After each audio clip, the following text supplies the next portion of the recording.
Good morning guys, this is Rose Baldado in Barry's Plant again. Nandito tayo ngayon sa Agsor. And of course, kung saan ako nakastay guys, ipiplex ko sa inyo syempre yung mga halaman dahil plant is life para sa atin, di ba? So ngayon, ipapakita ko sa inyo yung mga halaman nila dito na nagagandahan. Ito let's see.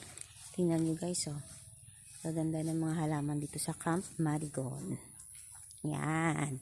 Ito yung sa labas nila. And of course, pagpasok natin sa kanilang lobby, makikita mo yung mga nagagandahang mga halaman.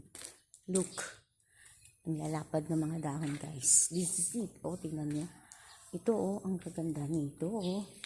Ang lalapad ng halaman. Mas malaki pa sa balad ko. At saka ito. So, guys, so ganda. Tingnan nyo. Ito yung lobby nila. Ito yung lobby ng Camp Marigon. Ito yung area kung saan syempre mag-chill ka. This is ito. Tingnan nyo guys. Maganda. Maaliwalas kasi maraming halaman. So nakaka-relax. Tingnan nyo. Ito yung place. Mas maayos. Maganda. Tingnan nyo. Gaganda. Tapos meron pa silang dito. Diba? Mama Ramil at saka si Papa Jesus. Meron pa silang altar. And ito. Nice. Ang cute. Mga galing. Maliit silang. Tingnan nyo.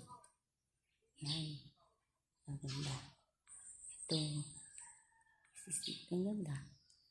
Of course. Yan. Fix ko lang. Kung saan ako nakastay dito sa Agsor. Kaya ito yung lugar na iniislahan ko. Ganda.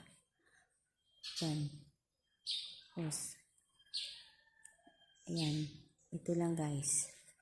At saka sa susunod i-flex ko yung pavilion kung saan pwedeng dausan ng mga events. Kasi yun pwedeng mag-events dito. Kasal, wedding, birthdays.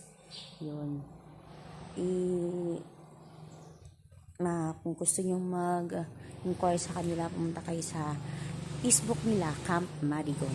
Ilan siyang i-search guys, Camp Marigon. So this is it guys. Thank you so much. Salamat sa panonood.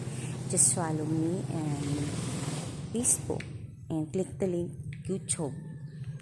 At meron din ako sa TikTok and Instagram. Thank you so much and God bless you.